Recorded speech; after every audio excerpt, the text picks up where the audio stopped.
everybody, and welcome to Attendance Bias. I am your host, Brian Weinstein. We are fully on tour by now. We just visited Manchester, New Hampshire, and we are now on the 9.5-hour drive to the PEAT, that is the Petersen Events Center on the University of Pittsburgh campus in Pittsburgh, PA. For whatever reason, the band decided to skip Star Lake and Burgettstown this year in favor of this modest-sized collegiate arena that has played host to Phish twice in recent memory. But if you're on tour and decide to skip Pittsburgh because it's kind of out of the way, you're missing out on a whole lot. Today's guest, Emily Bush, bleeds black and gold.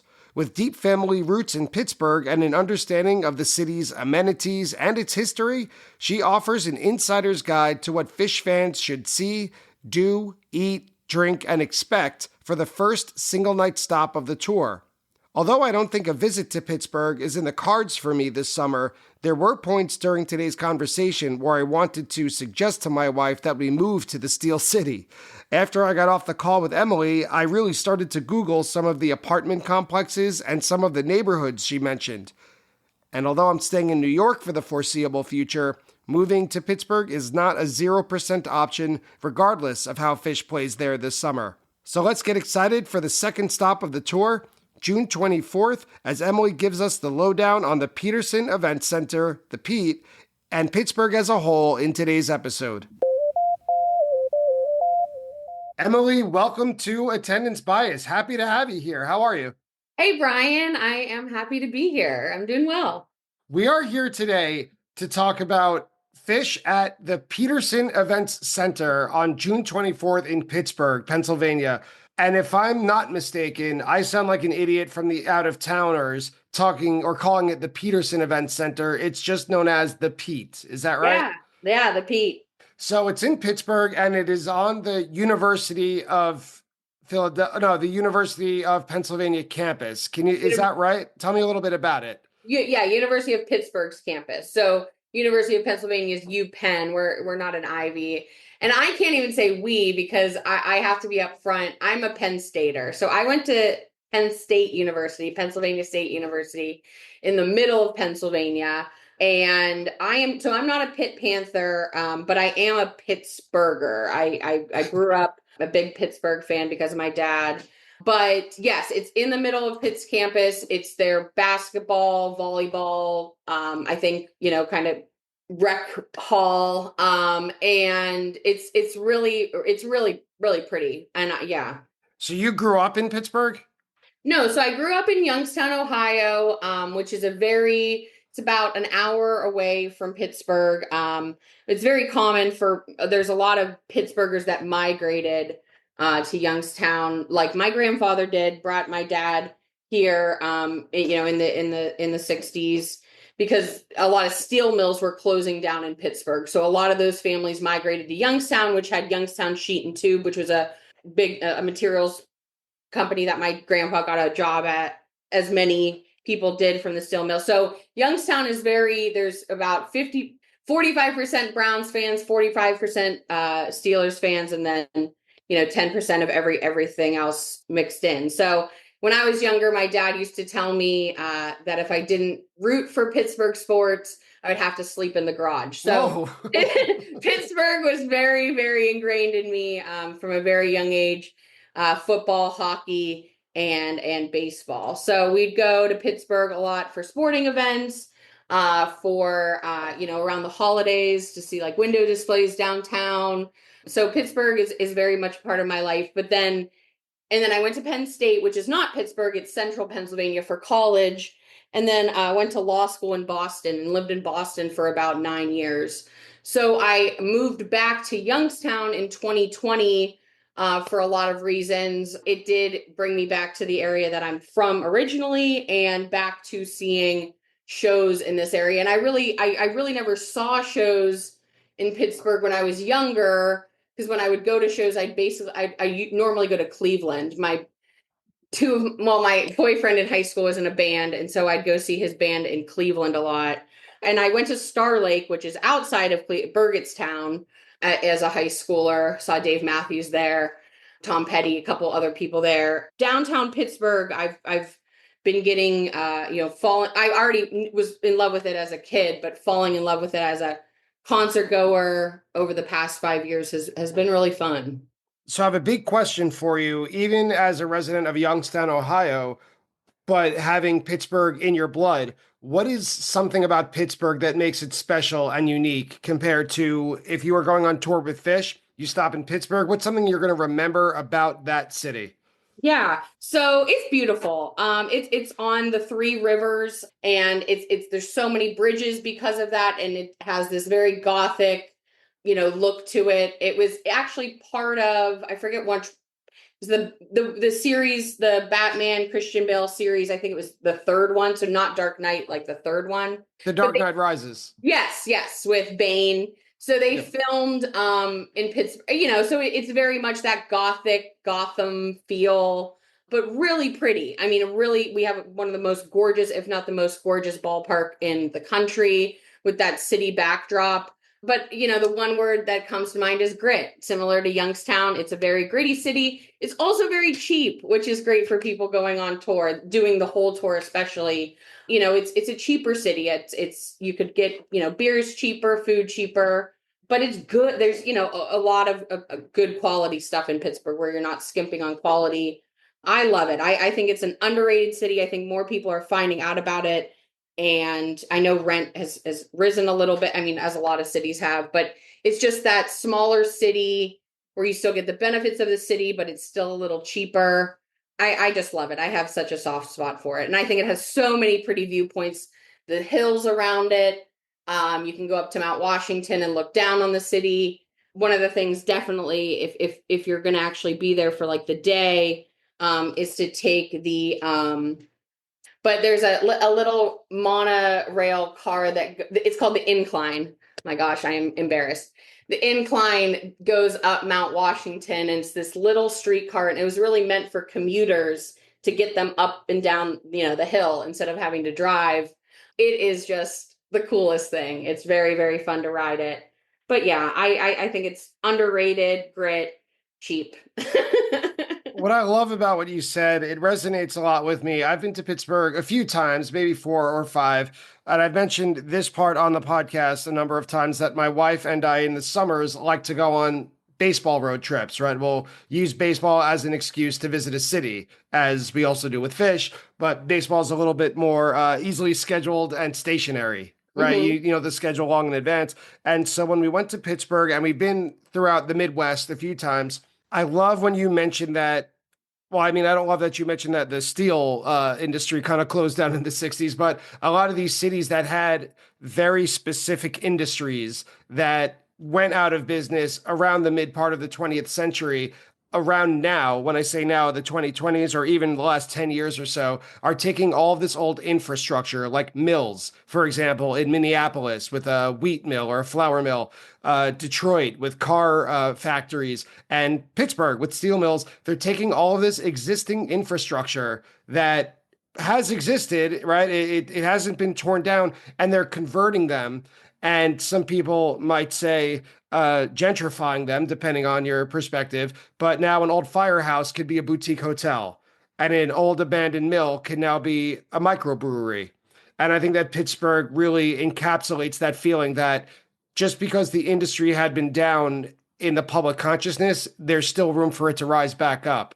And the times I've been to Pittsburgh, I've loved it. Yeah. Yeah, it's great. Yeah, that makes me think of, so Heinz products. Right, 57 varieties. Right.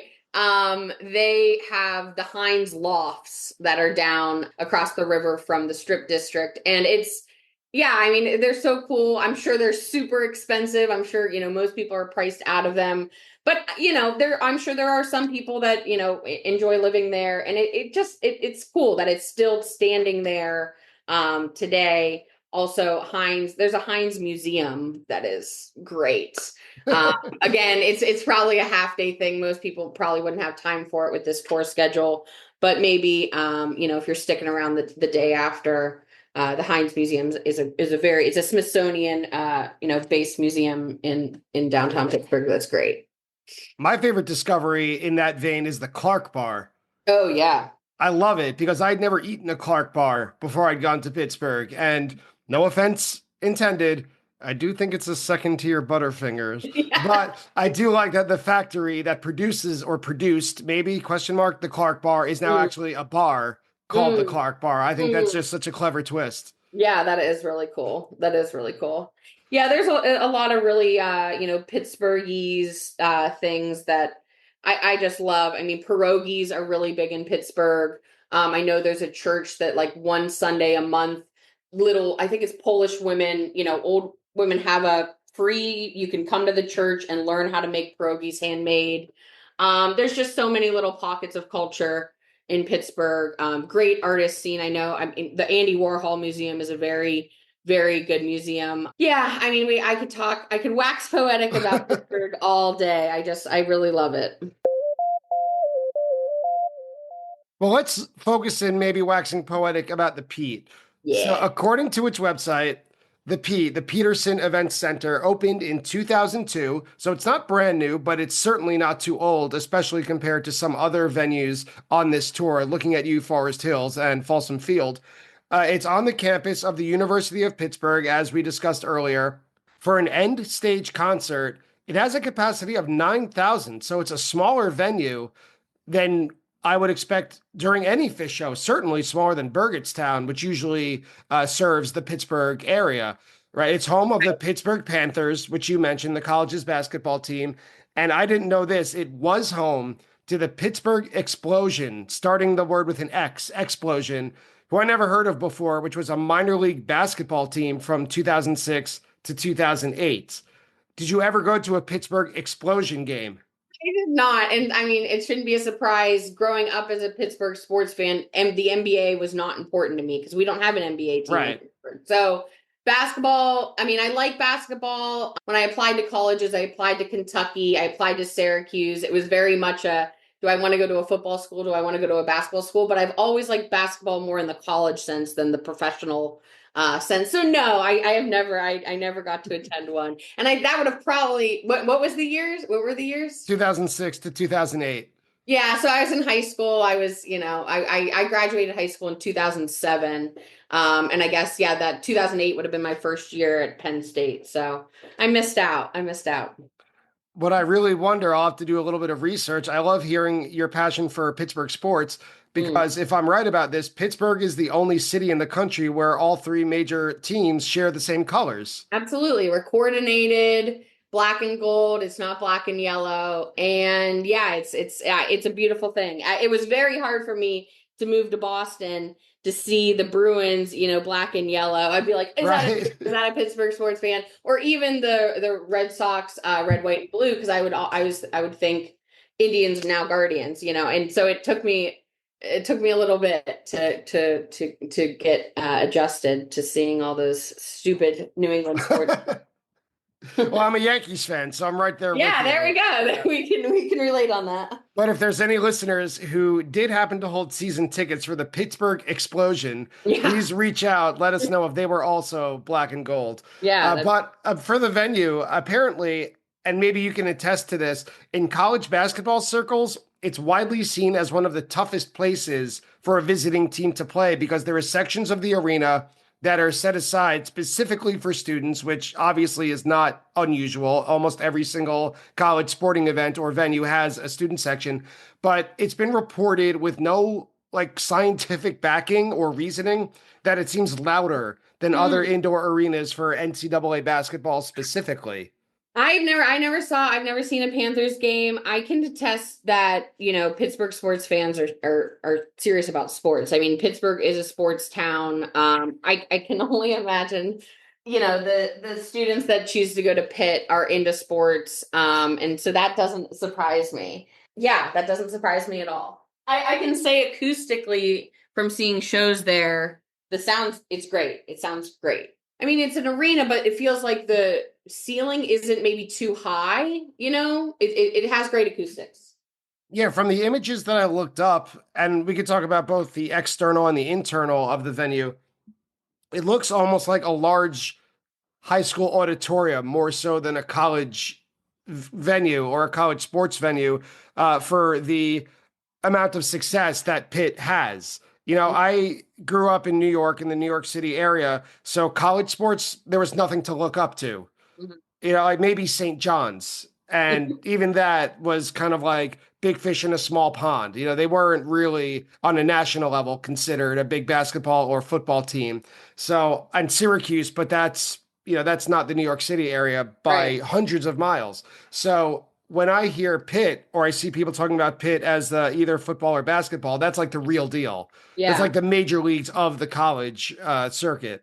Yeah, and maybe it's by design that they keep that smaller feel, because maybe it's more intimidating. You know what I mean? That the fans, feeling closer, and it makes for a great. I have loved seeing shows there. I think it's a. I mean, 9,000. It feels smaller than 9,000. I think when you're in there. Yeah, it looks that way. Yeah. And they do host concerts and major entertainment events aside from just college basketball, because obviously that's not a year-round focus. At the time of this recording, when I looked up upcoming venues, there's the Sesenta Tour, which is kind of a combo of Primus, Pucifer, and A Perfect Circle, Nathaniel Rateliff and the Night Sweats, and a few bands that I've never heard of. So this might say more about my music taste or my knowledge of popular music than the venue itself. But John Party, Mercy Me, and Child of God. To me, those sound like Hmm. Christian rock slash maybe country, but I don't know. Hmm. But they do host major events, including Phish. And the first thing I noticed when I looked it up is from the external, it doesn't look the same as so many other college basketball arenas or gyms. Yeah, it's pretty. Yeah, it's this beautiful structure of glass, and what I'm guessing is, I think, concrete, maybe steel. It's hard to tell from the pictures, with these straight walls that intersect with semicircles on a very wide concourse that Mm-hmm. lead up to a high staircase, which I imagine would make for an easy entrance. But Yeah. that said, I've never been inside. Yeah, it's super easy. I think the only hard part of the external entrance is, as I was talking about before, Pittsburgh's very hilly, very, very hilly. And there's a famous hill that actually, so if you're, and I am a maps person. I look things up on Google Maps, before I go places, to figure out parking, whatever, especially venues and especially for shows. When you're looking at the venue and you want to park north of the venue, because if you're parking south of the venue, and there's a lot of hotels down like south of the venue. My mom and I stayed at a hotel for Billy Strings, that was south of the venue, so we walked up this hill. And I'm not saying it's not possible, it's not that bad. But I feel like they call it Cardiac Hill.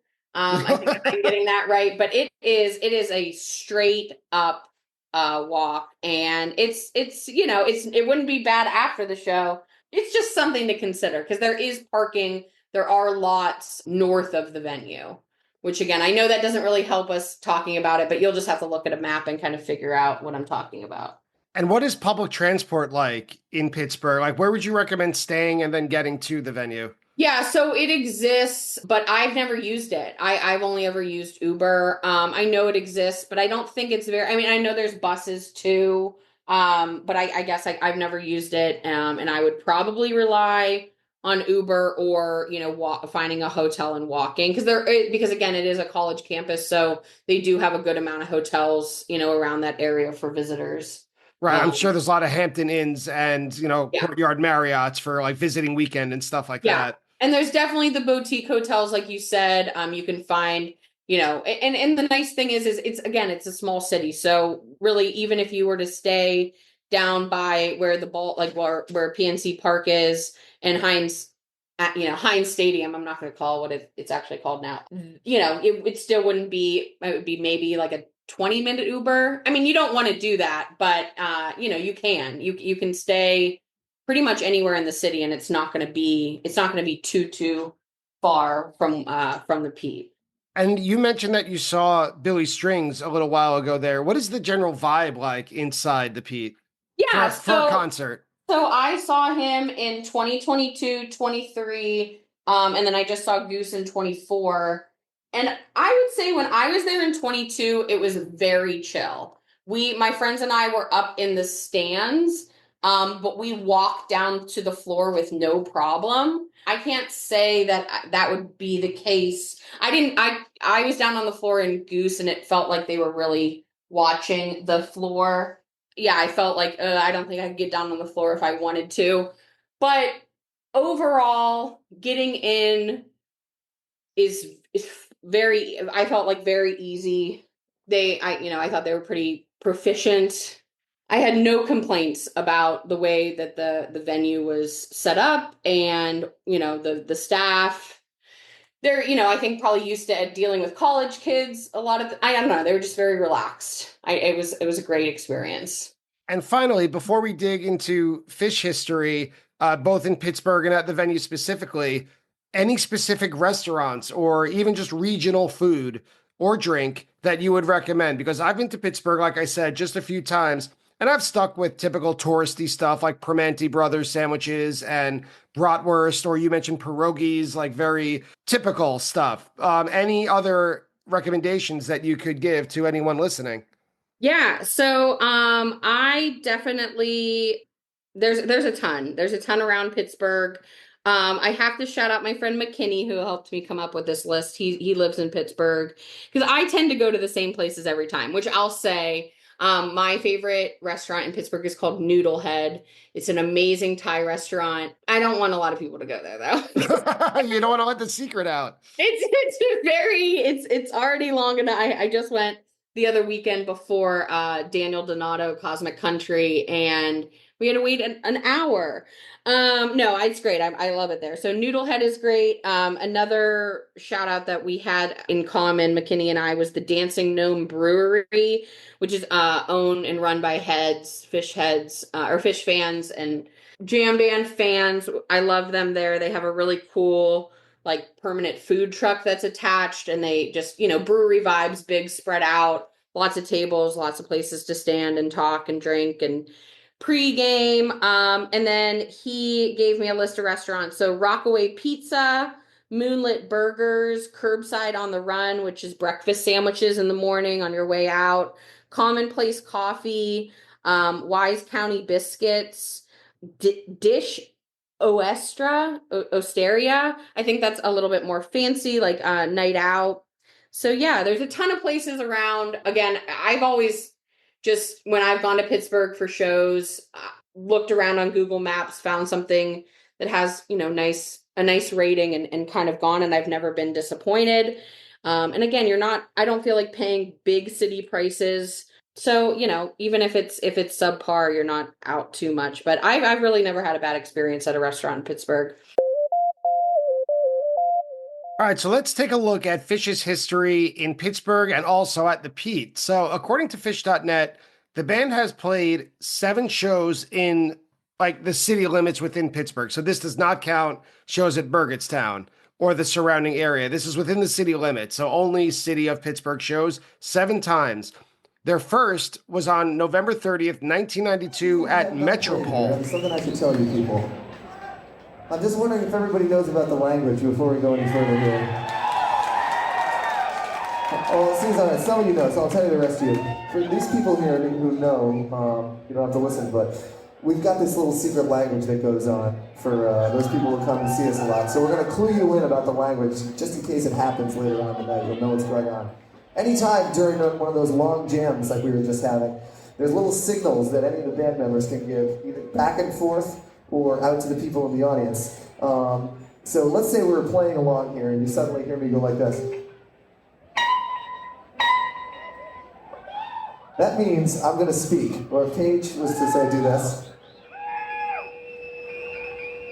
Or if Mike was going to do this. And Phish is not allowed to talk because he talks too much on stage. So we don't let him talk in language. He just listens. Okay, if you hear that, that means that one of us is going to speak. And when I say speak, I mean we're going to give a number of different signals. Now the first signal would be something like this.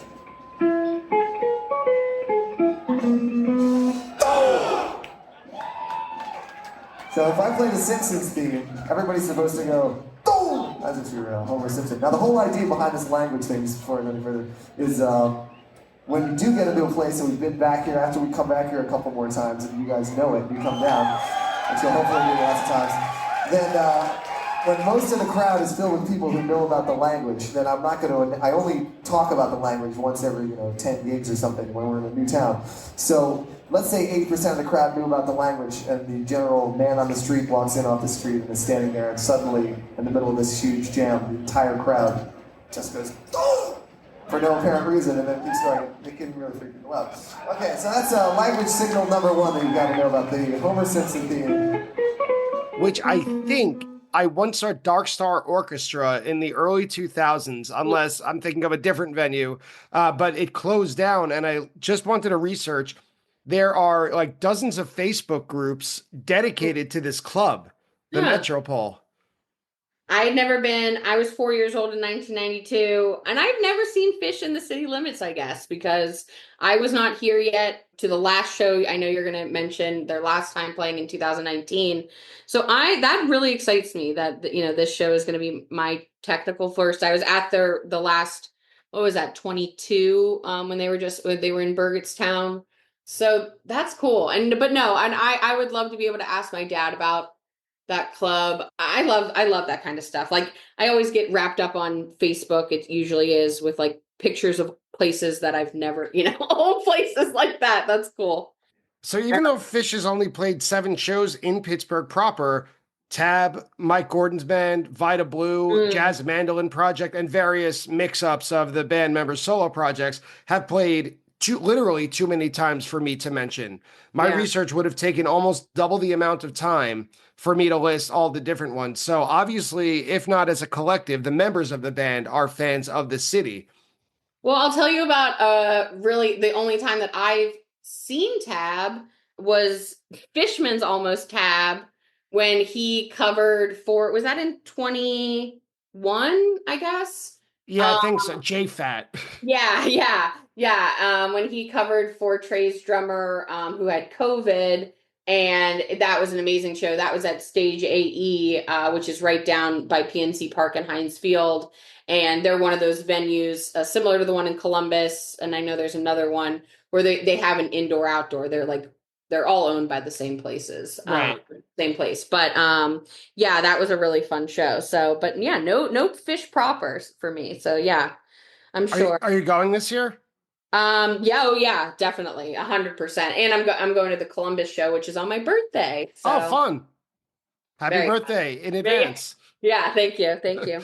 And so Phish has played just 2 shows at this venue at the Pete, at the time of this recording at least. So the first one was July 19th, 2017, which is one of the very few shows played in 2017, not at Madison Square Garden, because that was the year of the Baker's Dozen. And they also came back, I think they called it the long-awaited return to Madison Square Garden for the New Year's Eve run. But they played like 3 or 4 shows leading up to the Baker's Dozen. One of them was in Pittsburgh, and that show featured an amazing bust out of Mr. Completely in the second set, which turned out to be an incredible jam.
Went right into Mercury, and then they debuted Rise Come Together. And I remember at the time, this is obviously not before live Phish streams or a couch tour. But this is also at a time when people were still able to, or at least willing to, stream from their phones in real time. And if you had MixLR, or you could, have a good enough internet connection, sometimes with decent quality, you could kind of hear what was going on the show without paying for it.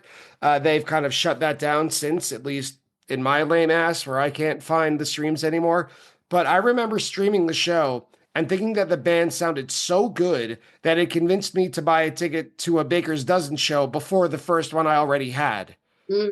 And I thought, I don't know what's going on here. I don't know if it's the band, if it's the venue. It says something that the sound quality was so good, even through an iPhone or whatever the fan was using. My first ticket was going to be to, it was a Tuesday night, which turned out to be the jam-filled night. But I bought a ticket to the previous Sunday show, which turned out to be the Red Velvet night. And when I think of Pittsburgh and Phish, that's the memory I go to. Nice. Yep. Yeah, I mean, a little bit about my Phish history. So I just got into Phish in 2019. I mean, my parents were Deadheads. My dad saw the Grateful Dead for the first time in Rochester in 1976. I was born in 1988. My parents were at Buckeye Lake 6/25 of 88. I was very much in my mom's uterus at the time. And so the Grateful Dead has been around, my ears since before I was born. And I very much loved the Grateful Dead in high school and, got into them very early on. And I remember getting some CDs from the library, to take home to burn onto my computer. As was the style at the time. As was.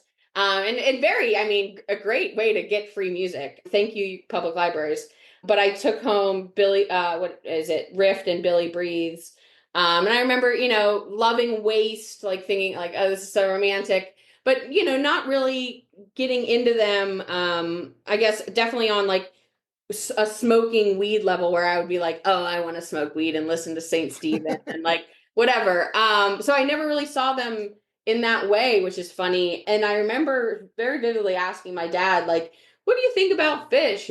Oh, they just want to be the Dead. You don't want to listen to them. And it pretty much cut off my curiosity about them. I didn't even think to look into like live versions or live shows or anything. And just kind of went on my way. And then I had always, seeing Dead cover bands along the way. People obviously ask, because I'm a certain age, oh, do you like Phish? And it was always, oh, I respect them as musicians. I know they're, great. But I've never gotten into them. And then I was living in Boston. They played 2 shows at Fenway in 2019, July 5th and 6th, I think. And I went to night 2, which was the Rain Delay show. They opened with Carini. And I was like, Dad, what the fuck? It's not the Grateful Dead. And I was just like, apples and grapefruits. Like I was so into it and really dove deep, as I did with the Dead, like into, some biographies and just the lore and getting it all into it. And I've really been in love ever since. And then my second show was 2/30/19 at MSG with that tweet. That was my first tweezer that I ever saw live. Hell of a pick. So I really got, and then, yeah, I've seen really good shows. And so I guess I'm a 3.0er, but, yeah, I've seen, I think now 25 shows and, I really love them. They're a really, like I said, different thing for me. I don't see them like the Dead at all. They're such a different mood for me. I love the humor aspect a lot. They're just nerds. I love the theatrical stuff. And obviously they just fucking rock. So. Right. You could have both at once. Yeah. Both and please. Yeah. Yes. Why not both? Mm-hmm. I'm glad that you brought up 2019 because that was the last time that Phish played at the Pete. It was on December 4th, 2019. I don't know much about this show.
was focused on other shows from this tour. I went to the Nassau Coliseum show, which was a few days earlier, December 1st, and then 3 shows in Charleston right after, which were, well, let's say, underwhelming. They kind of developed a reputation. Mhm. But this show, the show in Pittsburgh, featured the debut of Ghosts of the Forest, the song, not the Mhm. album, and a huge bust out of Terrapin, the song, Mhm. the Syd Barrett song, Terrapin, which was played for the first time since August 11th, 2004 at Great Woods, a show I was at that I considered amazing, and other people disagreed, but that's for another podcast. So let me ask you this. What was your reaction when you saw the tour dates, the announcement for the 2025 summer tour, and saw that Phish was playing in Pittsburgh? Yeah, it's kind of funny the placement of it. But I think, it's very it's set up to be a heater, right? I mean, it's right after the first, they're playing 3 shows in New Hampshire or 2? Yeah, it's weird. You mentioned the setup. They are playing 3 shows to open the tour in New Right, Hampshire, and then they're right, playing a single night here in Pittsburgh, and then they right. go way south to Texas, which is like my grandmother would say a fakakta way to Right, chase a right. tour. So it's kind of like, in my mind, okay, they're going to get nice and warmed up in New Hampshire. They're going to come down knowing they only have the one night in Pittsburgh and just lay a heater. Plus, it's a week, it's a Tuesday night.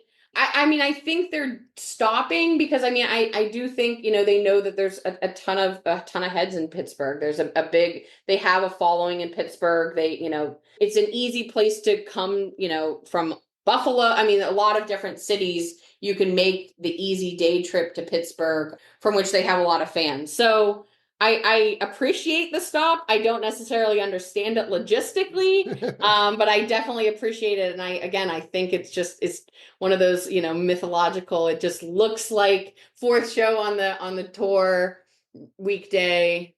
Hopefully they're going to do something special. Do you think that it'll sell out? That's a good question. I don't know. I don't think so, but I don't know. You never know. It is. It's kind of I mean, 9,000. That's a lot of people for a Tuesday night. I don't know. I feel like if it was maybe logistically, again, better on a tour map, it probably would. But I think a lot of people are going to probably skip it. Which plays into your earlier suggestion that it's set up to be a Right. heater. Right. So, Emily, last words. Any tips or suggestions that you haven't mentioned yet? Anything you want to get in about Pittsburgh, either for people returning or newcomers coming to the city for the first time? Yeah, I mean, I nothing probably that I haven't said. It's a great place. Give yourself a little bit of time, especially if you are doing the tour. So the next show is down in In Texas Austin, yeah. on the 27th. So Pittsburgh Airport is outside of the city. It's actually in Moon, and I'll talk about Goose one more time. That's where Tab and Goose had their stop on that To Boost tour. So the airport is a little bit out of the city, so plan for that. It might be an appropriate place to rent a car. Parking is pretty easy in Pittsburgh. It's not scarce. Street parking is easy, or there's plenty of parking garages. So, maybe giving yourself a little bit extra time, taking advantage of the cheap accommodations that you can find, and staying in the city for a day or two after, and then flying out to Austin from it. There's plenty to do. There's a lot of weird stuff. The Mattress Factory is one of my favorite places. Oh, I want to go. Is that still open? Oh Are my, you talking about a literal mattress factory that you could no, tour? I'm no, not interested. I'm not interested. Never mind. it's an art museum. It's an avant-garde art museum, and it is still open. That's good. Very, very cool place. A lot of interactive exhibits, very trippy. Meow Wolf, before Meow Wolf ever existed. I don't know how long Meow Wolf's been around, but I know the Mattress Factory has been around forever, and my friends and I used to smoke blunts and go to Pittsburgh and walk around in it. It's a very, very cool place. But there's a ton to do. There's a ton to see. It's really gorgeous, and worth your time to spend a little time there. Another breakfast place that I love is called Pamela's. They have the best crispy pancakes. Yeah, just enjoy. Go black and gold. Let's go Stillers.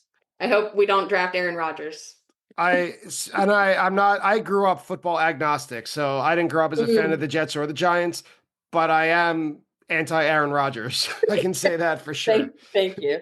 Emily, thank you so much for taking your time, for coming to tell us about so much, not only discussing the socioeconomic history of the Midwest, but also the Petersen Events Center in Pittsburgh, PA, in anticipation of Phish's lone date. This is only one of 2 single night stops, the other being Columbus, but they'll be in town on June 24th in Pittsburgh. So I appreciate your time. I appreciate your information. Appreciate you. Thank you for coming on Attendance Bias. Thanks for having me, Brian. And that's it for today's episode about the Petersen Events Center, the Pete, with Emily Bush. I'd like to thank Emily for joining me today, Phish.in for the several recordings used in today's episode, the Mockingbird Foundation for everything they do for children's education, and of course Phish.net for all the facts that we needed to dig up for today's episode.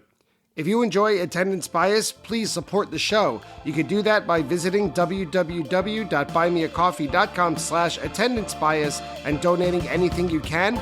You can also follow all Attendance Bias social media accounts. Thanks again so much for listening, and I'll see you next time on Attendance Bias when we visit the Moody Center in Austin, Texas for the 3rd stop on Phish's 2025 summer tour.